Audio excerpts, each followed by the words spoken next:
que você insiste em não preencher é uma consequência lógica de você entrar no túnel. É o fato da gente dar mais importância para uma situação e negligenciar outras áreas que também exigem da nossa atenção. E isso a gente começa a justificar esse nosso comportamento e a gente vai minimizando. E isso acaba criando outras lacunas. E são exatamente essas lacunas que impedem o nosso desenvolvimento, o nosso crescimento e o nosso desempenho. Só que tem um ponto importante em tudo isso. Uma hora o boleto vai chegar. E esse boleto ele vai chegar em forma de DARF. Mas não é esse DARF aqui que vocês estão acostumados, que é o documento de arrecadação das Receitas Federais. Que, por sinal, hoje é dia 25, né? Hoje tem um tal de PIS e COFINS para pagar. E tem gente que começa a ficar desesperada caso não pague, porque tem uma pequena multa de 20%. Só que não é esse DARF que eu vou falar para vocês. O DARF que eu vou falar é uma metodologia que eu criei, que essa aqui você não tem como voltar. Aonde eu falo de 8 aspectos essenciais: dormir e descansar, água e alimentação, resultado, resiliência, família e financeiro. Esse DARF que a gente vai conversar durante essa noite. É esse que você tem que se preocupar, porque esse não tem como você voltar, não tem como você retornar. E para cada letra dessa aqui, normalmente ela cria um novo DARF. E vocês vão entender isso, como é que funciona.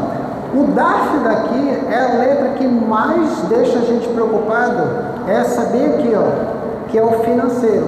E é por ela que nós vamos começar essa explicação.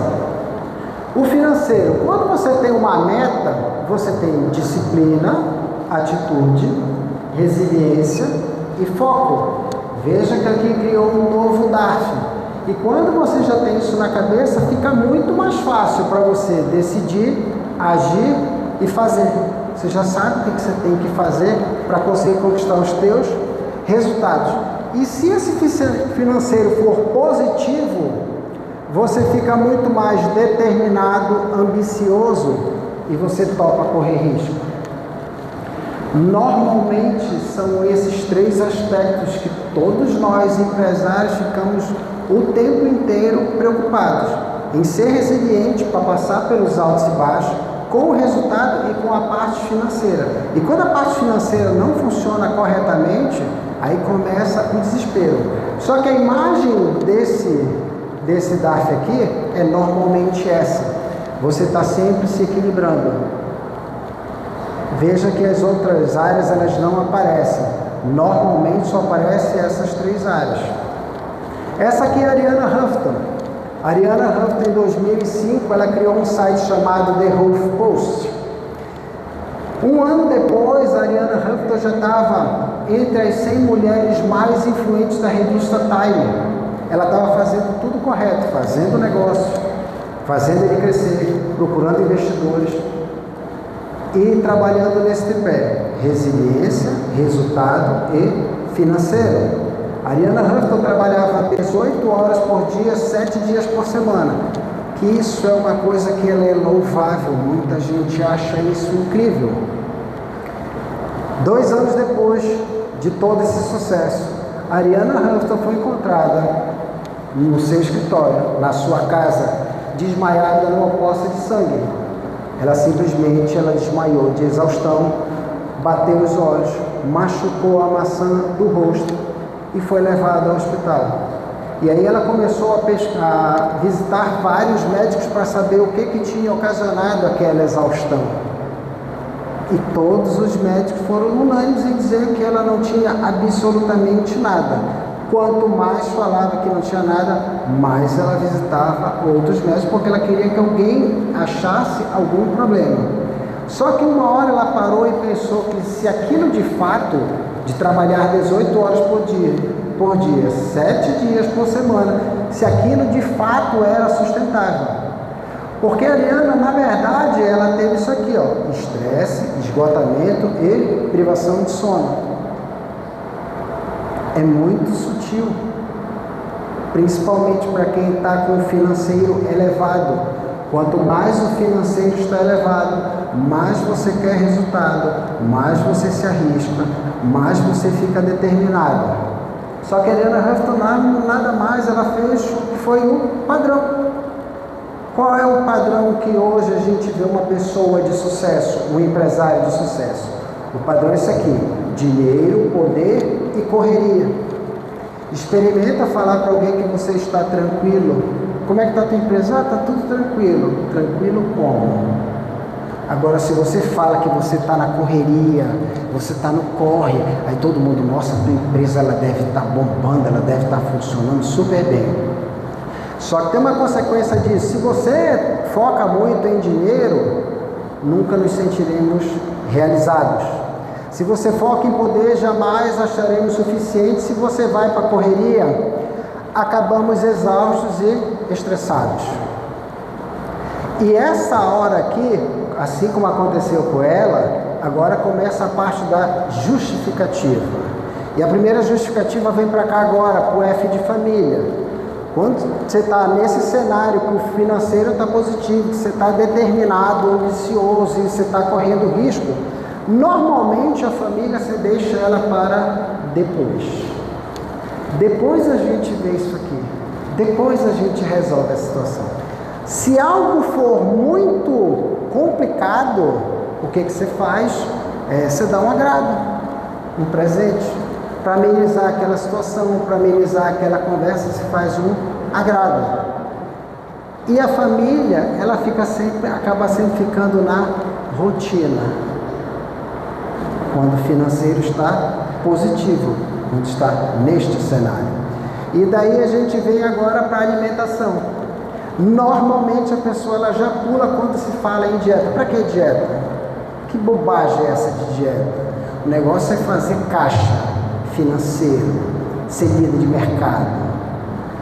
E aí você quer tudo que é muito rápido. É impressionante como essas pessoas, elas, na hora que vão comer, elas nem conseguem parar, sossegar e falar assim, ó. E não satisfeito, o celular ainda está na frente dela. Ela está aqui, ela olha para o celular, está aqui, ela olha para o celular. Porque ela não pode perder tempo, porque ela tem que ser produtiva. Produtividade. Aí todo mundo se empolga, nosso empresário de sucesso. E também ela quer tudo assim, tudo muito fácil, né? Que não demore muito, seja rápido, seja fácil de comer. A água, normalmente ela tem um desprezo pela água. Ela quer tudo menos água. Ela acha que isso aí não faz tanta diferença. Me dá outra coisa, não quero água não. Tem um desprezo pela água. Aí começa a ficar mais resistente e acha a maior frescura esse negócio de ter que beber 2 litros de água por dia. Que bobagem é essa de beber 2 litros? Eu perco muito tempo beber 2 litros. O que isso vai fazer diferença na minha vida? Aí ela vem para o descanso. Descansar. Ela sempre diz assim, eu aguento. Fica tranquilo que eu aguento o que eu estou fazendo. Aí ela começa a ficar mais radical e se você falar muito, ela começa a ficar feroz com você. Tudo isso enquanto o financeiro está positivo. Aí quando ela vai para o dormir, ela tem uma aversão a dormir. Não posso dormir porque você não entende que eu sou uma pessoa muito responsável. Tenho muitas responsabilidades. Eu não posso dormir. E na verdade, dormir é para os fracos. Esse é o cenário da justificativa. Correto? Me diga uma coisa, quem é essa pessoa que está aqui, que acabou de aparecer na tela? Oi? Ronald Reagan. Quem era o Ronald Reagan? Ex-presidente, ex-autor, ex-cowboy de qual país? Dos Estados Unidos da América. Quem é essa pessoa que acabou de aparecer aqui? Margaret Thatcher, primeira-ministra do Reino Unido. Mulher muito poderosa. Quem é essa pessoa? Vem aqui. Oi? Esse aí é quem acabou de aparecer? Zé que foi presidente, é um Zé que foi presidente chamado Bill Clinton. Deixa eu perguntar uma coisa para vocês. Aqui nesse auditório, por sinal lindo demais e tudo maravilhoso, tem alguém aqui nessa sala que consegue ter a condição de ser muito bem atendida, como esses três? Que possa ter qualquer tipo de assistência? Não? Todos os três são extremamente poderosos com relação a todos nós aqui, certo? Mas todos os três tinham a política de dizer que dormir era para os fracos. E por dormir para os fracos, o Ronald Reagan morreu com Alzheimer, Margaret também morreu com Alzheimer. E o Bill Clinton, que assistiu uma aula numa universidade americana de um professor que disse que tinha que dormir no máximo 4 horas por noite para ser uma pessoa bem-sucedida. Ele teve que correr para o hospital para colocar 4 pontos de safena. Todos eles falavam que dormir era para os fracos. Os três. E aí a gente tem hoje a figura que continua do workaholic, e todo mundo também acha maravilhoso o workaholic, aquela pessoa que trabalha muito, que trabalha demais. O workaholic nada mais é de uma pessoa com um cérebro lento. É por isso que ela precisa de mais horas para trabalhar, porque o cérebro dela está muito lento. O que ela conseguia fazer antes com velocidade, hoje ela não consegue, o cérebro está lento, ela precisa de cada vez mais horas. E quando você fala que alguém é workaholic, todo mundo exalta essa pessoa que é workaholic. Só que a gente vive uma epidemia cultural, aonde tudo é interminável, aonde eu estou sempre ocupadíssimo. E a gente também vive a cultura do imediatismo. É tudo para antes de ontem. E se fizer alguma coisa que na hora pega um celular para fazer algo que demore, a pessoa vai dizer, já se irrita, porque demorou um pouquinho, tem que ser tudo para antes de ontem. Só que a gente também vive uma epidemia de vícios, de drogas ilegais, de analgésicos controlados e de pílulas para dormir. E a gente vive uma epidemia mundial de doenças cardiovasculares, obesidade e diabetes. Esse é o cenário que a gente se encontra hoje. E tudo começa, a causa toda daquele DARF começa aqui, ó, na água. Basta que você fique 2% desidratado para a tua cognição, para o teu aprendizado começar a desacelerar. E com 2%, mais um pouco, você começa a ter dor de cabeça. Aí quando você tem dor de cabeça, o que você faz? Você pega um remédio. Alguém tem aí um Dorflex, que eu estou com dor de cabeça? Uma Neusaldina? Oi? Paracetamol. Tem o Dorflex, tem a Neusa e tem o paracetamol. Aí vai passando um tempo, a pessoa começa a continuar com dor de cabeça. Aí ela acha que ela está com algum problema neurológico. O que ela faz? Ela vai ao médico, neurologista. Quando ela chega lá no neurologista, o neurologista olha, pede para fazer alguns exames e vai verificar a pressão dela.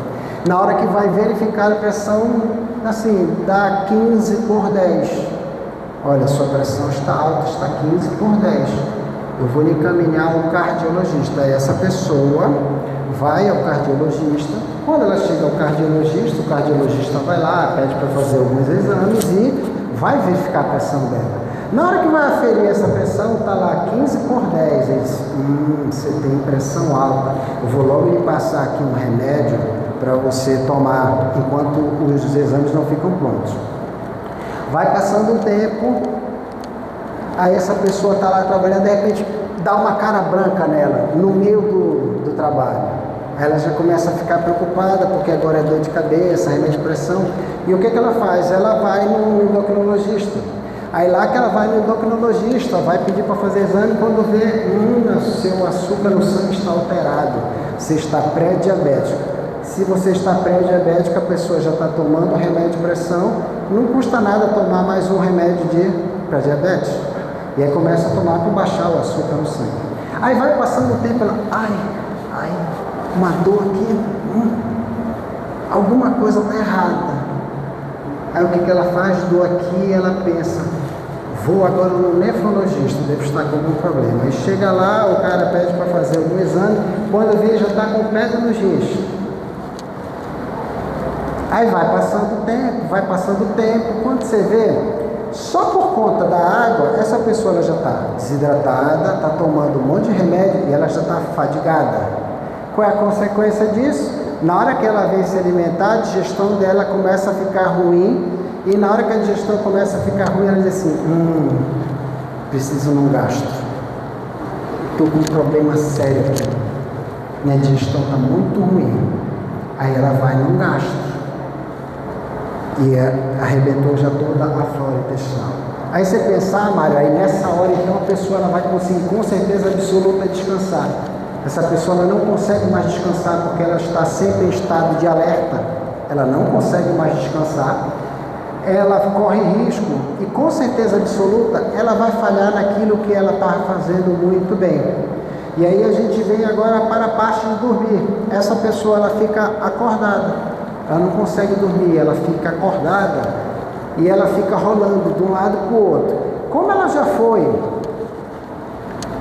no neurologista, no cardiologista, no endocrinologista, no nefrologista, ela não quer mais nem ir no psicólogo, ela já pula direto para o psiquiatra. Me dá algum remédio que eu preciso dormir. E aí, na verdade, essa pessoa ela começa a ficar fraca. Você deve conhecer essa pessoa, normalmente ela está desse jeito, ela já acorda cansada. E se o financeiro tiver positivo, ela está pouco se lixando para isso, porque ela tem que fazer cada vez mais receita. Só que tem um detalhe, o financeiro ele pode também ficar negativo. E na hora que o financeiro fica negativo, e a pessoa já está nesta situação, o que acontece agora com o resultado e com a resiliência?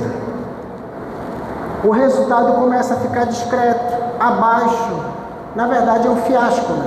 Aquela pessoa que fazia, que acontecia, que era decidida, ela começa a ter resultados muito abaixo. E ela começa a discutir com as pessoas, ela fica apática. E na verdade ela quer fugir de toda aquela situação. Ela já está cansada. E a família? Nessa hora pode acontecer o seguinte, a família ela pode te deixar. Porque lembra que quando estava positivo, você deixava a família para depois. E você dava um agrado. Agora, ela pensa, cadê o afeto que não teve? E se não teve afeto, começa a ter remorso por conta disso. Esse aqui é o cenário quando você já está cansado e quando o financeiro ele está negativo. E quando o financeiro está negativo, você entra em desespero, você tem uma aflição e você fica retraído. É muito rápido a gente passar por esse cenário. Tudo camuflado pelo financeiro. É muito rápido a gente fazer isso. Muito rápido. Eu não sei se alguém se identificou com essas circunstâncias, mas vocês com certeza devem conhecer alguém que já passou por esse circuito aí de médicos. Ainda tem gente que gosta assim, o meu médico. Médico é meu. E aí a gente cria um novo DARF. Kevin, pode fotografar.